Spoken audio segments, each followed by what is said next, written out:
Cinquièmement, à travers des obstacles et des attaques extérieures. Le démon se mêle de nous. Le malin peut aussi agir au moyen d'obstacles et d'attaques extérieures. Surtout ceux qui nuisent à la mission évangélisatrice de l'Église.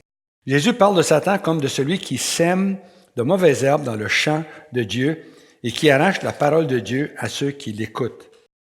Sixièmement, le consentement de la volonté. Enfin, la forme la plus grave d'influence démoniaque se trouve dans les cas où une personne a visiblement donné tout consentement de sa volonté au malin. Et les cas de possession, on considère qu'une personne est possédée si un esprit mauvais a le contrôle, non seulement de certains aspects de son esprit et de ses émotions, mais aussi de son corps, au point que le démon peut parler et agir à travers la personne. Selon une pratique éprouvée, on considère comme signe de possession du démon les facteurs suivants. Le fait de parler ou de comprendre une langue inconnue, de dévoiler des faits lointains ou cachés, de faire preuve de force qui dépasse, selon l'âge ou la condition, les forces naturelles.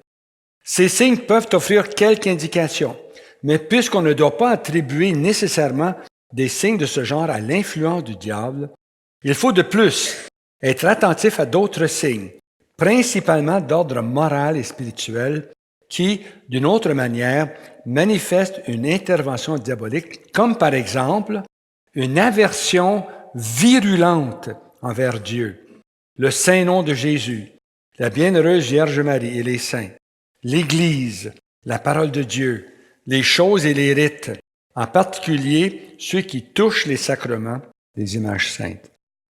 Les exorcistes sont tous d'accord pour dire que les cas de possession sont très rares. Dans un contexte où il y a un ministère de délivrance, une personne peut temporairement montrer des signes de contrôle démoniaque sans être effectivement possédée. Dans le cas d'un désordre mental, quelqu'un a une maladie mentale, ça ne nous empêche pas de prier une simple prière de délivrance, mais nous devons éviter de donner à la personne l'impression que son problème est causé par des démons ou pourrait se résoudre par la délivrance.